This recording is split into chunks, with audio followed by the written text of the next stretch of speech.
जो अब फजलुर रहमान साहब ने जो प्रेस कॉन्फ्रेंस की है, उसके बाद फिर कमर जमान कारा साहब ने प्रेस कॉन्फ्रेंस कर दी, उससे तो लग रहा है कि ज्यादा अग्रेसिव पाकिस्तान पीपल्स पार्टी है। और फजलुर रहमान साहब या नून लीग को भी रियलाइज हुआ है कि हमने बहुत कुछ दिया पीपल्स पार्टी के खिलाफ, नोटिस भी भेज दिया, लेकिन अब उनको नजर आ रहा है कि पीपल्स पार्टी के बगैर, एएनपी के बगैर तो चारा नहीं है।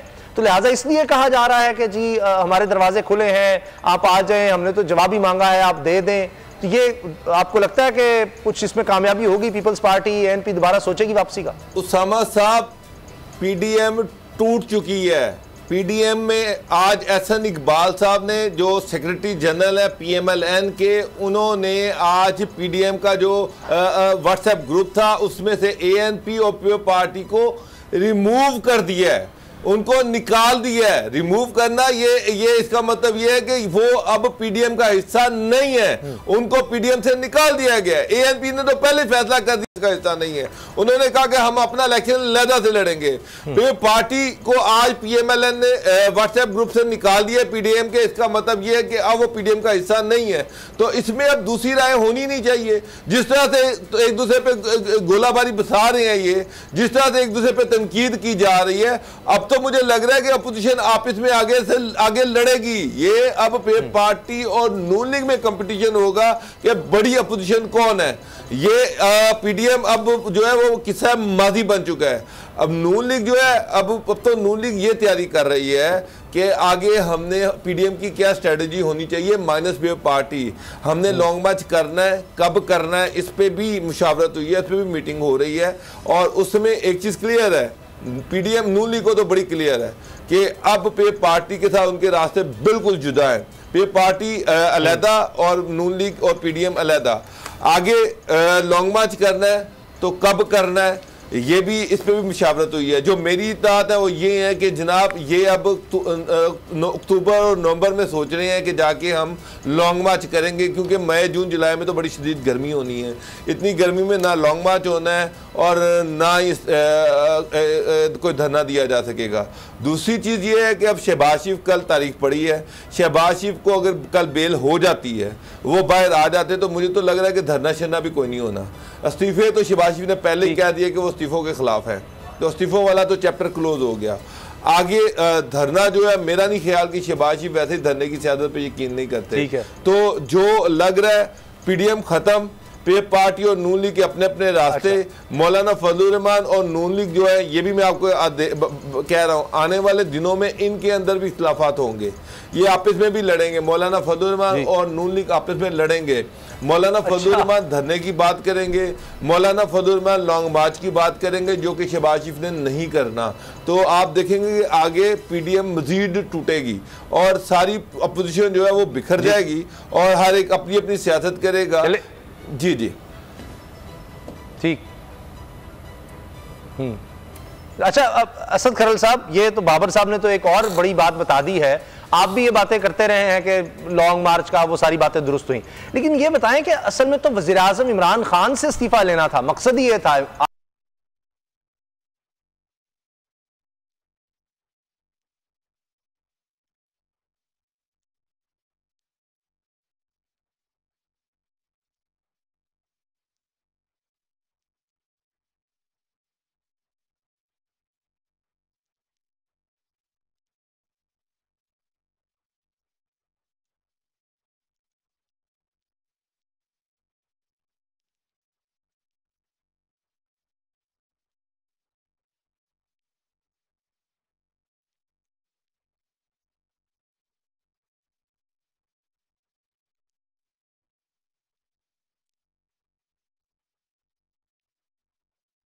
होते थे इसलिए हुए थे कि अपने अपने करप्शन केसेस बचाने के लिए एक हाइप क्रिएट, जिसे कहते हैं ना 1-1 और 2-11 और 3-33, ये 9 जमातों का गैर फितरी इताअत था।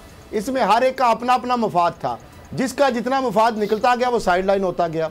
अब मामला ये है कि जो बंदा बेनिफिशरी है, अब मुझे ये बताएं कि पीपल्स पार्टी खुद से इनको धक्के मार रही है, इनको पिछाड़ रही है, वो कह रही है कि जान छोड़ो भाई हमारी, हम आपके साथ नहीं हैं, हम आपको कि क्या नहीं करते। मैं क्या लफ्ज़ बोलूँ, जो बिलावल साहब ने, जो जरदारी साहब ने इनके लत्ते लिए हैं और जिस तरीके से उन्होंने शोकाज की दुर्गत बनाई या फाड़ा है और जिस तरह उसको फेंका है और फिर जो CEC की कमेटी के अंदर जो पीपल्स पार्टी की लीडरशिप की जानब से जो बयान आए हैं, जरदारी साहब की जानब देख ले, बिलावल साहब की जानब से देख ले, राजा परवेज अशरफ की जानब से देख ले, फिर दूसरी तरफ जवाबी जो हमले किए गए हैं नून लीग की जानब से, इसके बाद भी वो और ANP ने जिस तरीके से उनको कहा कि आप कौन होते हैं, खुर्शीद शाह साहब ने कहा कि वो तो इदारों को और सिविलियन जो मुलाजम है उनको दिए जाते हैं, पार्टियों को शौकाज नहीं होते। अब ये मरियम साहबा छुप रही है कि मौलाना फजल रहमान साहब उसका जवाब देंगे, तो आप जब छेड़खानी करते हैं तो आप जवाब भी आप खुद दें। मामला ये है उसामा साहब, ये जो PDM है ना, ये एक मुर्दा घोड़ा है। अब इसके साथ कुछ मामला नहीं है, हर बंदे ने जिसने और पीपल्स पार्टी ने इसको यूज किया। नहीं, इसमें जान डाल सकती है असद खरल साहब, जान इस तरह डाल सकती है कि पीपल्स पार्टी से इस्तीफे मांगे थे तो अब नून लीग, फजलुर रहमान साहब, ये पार्टियां इस्तीफे दे दें। वो कब देंगे? वो नहीं देंगे। उनको तो पंजाब हुकूमत प्लेट में पीपल्स पार्टी की उनको छेड़ बना लिया है। पीपल्स पार्टी कहते हैं पंजाब हुकूमत गिराएं, आ जाए, उधर से भागते हैं वो कहते हैं इस्तीफे आप दे दें। पीपल्स पार्टी ने यही कहा ना कि आप इस्तीफे दे दें। हमने तो आखिर में कहा था ना आपको जल्दी है, नून लीग और फजलुर रहमान को वो कहते हैं कि आपको जल्दी है तो आप जरा इस्तीफे दें। मरियम साहबा ने कहा था कि हम मुंह पे दो जो मारेंगे, वो MNA ने जो मुंह पे मारने थे, वो जो इस्तीफे थे, वो किधर गई बात? फिर 165 का फिगर दिखाया था और डोगर साहब ने यहाँ पे चैलेंज दिया, मैंने भी साथ उनको दिया कि सिर्फ 2 इस्तीफे मरियम साहबा अपने चचा का और अपने कजन हमजा शहबाज का दिखा ही दे, सिर्फ ऐसे ही दिखा दे। कैलबरी फाउंड की मास्टरमाइंड है, जाली बना के दिखा दे। 2 इस्तीफों के हवाले से गिलगित बल्तिस्तान में खड़े होकर उन्होंने क्या कहा था? वो दिखा था ना कि उन पे मुंह पे जाके मारे। वो आज तक मुंह पे मारने के लिए स्पीकर साहब छुपते फिर रहे हैं कि कहीं मुंह पे ना मार दे वो। उसके बाद 165 का फिगर मैंने नहीं कहा था, मरियम साहब ने कहा कि 165 आ गए, तो आप पीपल पार्टी के मुंह पे मार दें। वो कह रही है कि इस्तीफे दे दें फजल रहमान साहब और आप इस्तीफे दें। फिर वो कह रहे हैं कि आप लॉन्ग मार्च करें। हमने कब आपको रोका है? आपने कितनी उसके लिए तैयारी की है? आपने MNA MPA से जो डब्बा ये बड़े हमने तो वो कहते हैं पूरे पंजाब में, पूरे पाकिस्तान में लॉन्ग मार्च खबरें ये चलाई गई हैं। पीपल्स पार्टी वाले कहते हैं कि हमने तैयारी की लॉन्ग मार्च के लिए, उसका अमली इक़दाम हमने किया। जी मरियम साहब कहती थी, असद खरल साहब ठीक, अब मरियम साहब कहती थी कि हमें जरूरत ही नहीं पीपल्स पार्टी की, नून लीग काफी है, फजलुर रहमान साहब खुद बहुत ज्यादा ताकतवर हैं, जरूरत ही नहीं किसी और की, ये उन्होंने खुद कहा। तो अब महमूद खान चकजई साहब से बात भी हुई मौलाना फजलुर रहमान की, उन्होंने कहा जी कोई आए ना आए, हम तो अब ईद के बाद मुल्क गिर एहतजाजी तहरीक चला रहे हैं। तो अब सवाल ये पैदा होता है बाबर डोगर साहब कि क्या अब अलग अलग अपोजिशन होगी, अलग अलग धरना होगा, अलग अलग लॉन्ग मार्च होगा? ये मौलाना साहब कह रहे कोई और आए ना आए तो चकजई साहब मौलाना साहब निकलेंगे, आप कह रहे हैं नून लीग नहीं आएगी, जब मतलब शहबाज शरीफ साहब अगर बाहर आ जाते हैं और सब चीज़ें वो संभालते हैं तो वो तो निकलेंगे। तो हर कोई अपने अपने तरीके से हुकूमत के खिलाफ सब हैं, लेकिन तरीके फ़र्क हैं और वो फिर जारी रहेंगे तरीके। पीपल्स पार्टी पार्लियामेंट में रहकर हुकूमत के खिलाफ चलेगी, निकालने की कोशिश करेगी, मौलाना साहब सड़कों पर धरना देकर, और शहबाज शरीफ जो है वो दोनों तरफ से साथ चलेंगे। उसामा साहब, शहबाज शरीफ ने जेल से ये पैगाम पहुंचा दिया पूरी PMLN को, पूरी PMLN की लीडरशिप को, कि कोई ऐसी बात ना की जाए जो बाद में पूरी ना हो सके। ख़ास तौर पे लॉन्ग मार्च और धरने और इस्तीफ़ों के हवाले से बड़ा क्लियरली ये मैसेज दिया गया है कि जनाब लॉन्ग मार्च धरने की ना कोई तारीख दी जाए, ना कोई इस तरह का नारा लगाया जाए।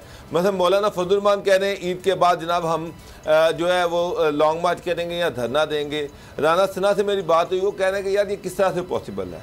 मई में ईद के बाद मई जून जुलाई में तो टेम्परेचर 40-45 तक चला जाता है। इस इतनी शदीद गर्मी में कौन वर्कर हमारे साथ बाहर निकलेगा, कौन धरना देगा, कौन लॉन्ग मार्च करेगा? तो नून लीग तो फ़िलहाल अभी रिलैक्स कर रहे हैं, वो तो किसी इस तरह के मूड में नहीं है कि कोई धरना दिया जाए या लॉन्ग मार्च किया जाए। फ़िलहाल अगले 3-4 महीने तो ये मुझे तो नज़र नहीं आ रहा, और ना ही वो इस तरह की बात करेंगे। हाँ, जो इंस्ट्रक्शंस हैं वो ये हैं कि आप देखें कि गवर्नमेंट के कौन से एरियाज हैं जिनको हिट कर सकते हैं, गवर्नमेंट को टारगेट करें, गवर्नमेंट को क्रिटिसाइज़ करें, लेकिन धरने या लॉन्ग मार्च की फ़िलहाल कोई बात नहीं की जाएगी। ये स्ट्रेटजी है नून लीग की। तो अगले 4-5 महीने नून लीग की लीडरशिप ये समझती है कि वो ना वो लॉन्ग मार्च का महीना है ना वो धरने के। तो डॉक्टर साहब इस्तीफे दे देना, पीपल पार्टी कह रही है कि इस्तीफे आप जरा दे दें। शहबाज शरीफ तो ओपनली खिलाफ है, उसने कहा जी इस्तीफे जो है वो कोई ऑप्शन नहीं है। फिर मैं यही कह रहा हूँ कि ये जो हम ये टाइम ज़ाया कर रहे हैं, इनकी खाम का हाइप क्रिएट करके बैठे हैं। उसामा साहब, इस वक्त हुकूमत को अगर खतरा है ना, जो मैं देख रहा हूँ, उसामा साहब ये जरा बात गौर से देख लें। आज अगर हुकूमत को खतरा है तो वो PDM से खतरा नहीं है, ना नून लीग से खतरा है, ना पीपल्स पार्टी से खतरा है, ना JUIF से खतरा है, ना वो लॉन्ग मार्च करेंगे, ना वो धरना देंगे, ना वो इस्तीफा देंगे। 2023 तक अपनी आईनी मुद्दत पूरी करेगी, ये बात लिख ले। ए नूरे खुदा नूरे बसीरत की तलब है, रमजान का सदका तेरी रहमत की तलब है। मख्फी हैं इसी माह में रहमत के करीने, गर्दाब से निकले हुए बख्शिश के सफर, गोया है तेरे इश्क में हम सब बराबर, मजलिस को तू गुलदस्ता फिरदौस बना दे, रिंदों को सनाए शहलौलाक पिला दे, तू शम्मे कलम को यदे बैज़ाई अता कर, बच्चों को तो इफ्तार में तस्नीम अता कर। रमजान मुबारक की खुसूसी नशरियात रमजान में बोल, सिर्फ बोल एंटरटेनमेंट पर। रमजान में बोल।